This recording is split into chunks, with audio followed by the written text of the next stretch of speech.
গোপাল একবার মহারাজ ও মন্ত্রীমশাইয়ের সঙ্গে রাজ্য ভ্রমণে বেরিয়েছিলেন। রাস্তায় যেতে যেতে গোপালের খুব জোরে প্রস্রাব পেয়ে গেছিল। সে দক্ষিণমুখ হয়ে প্রস্রাব করতে বসলেই মহারাজ বলে ওঠেন, ও কি গোপাল, তুমি দক্ষিণমুখ হয়ে প্রস্রাব করছো কেন? জানো না শাস্ত্রে বারণ আছে? গোপাল তখন উত্তরমুখী হয়ে প্রস্রাব করতে বসলো। মন্ত্রীমশাই তখন বলে উঠল, শুনেছি ও কাজ উত্তরমুখী হয়েও নাকি করতে নেই।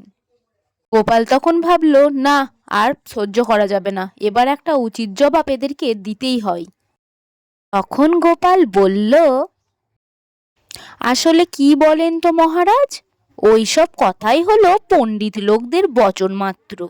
আমি মুখ্য সূক্ষ্ম মানুষ, আমি সব মুখেই করি ওই কাজটা।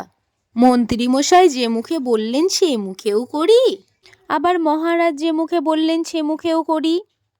গোপালের মুখে এমন জবাব শুনে মহারাজ আর মন্ত্রীমশাই তো লজ্জায় পড়ে যায়, আর মনে মনে ঠিক করে গোপালকে আর কখনো উপদেশ দিতে আসবে না তারা।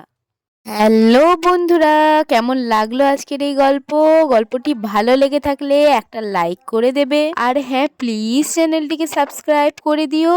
আবার আসছি একটা অন্য মজাদার ভিডিও নিয়ে। আজকের মতন এই পর্যন্তই, টাটা।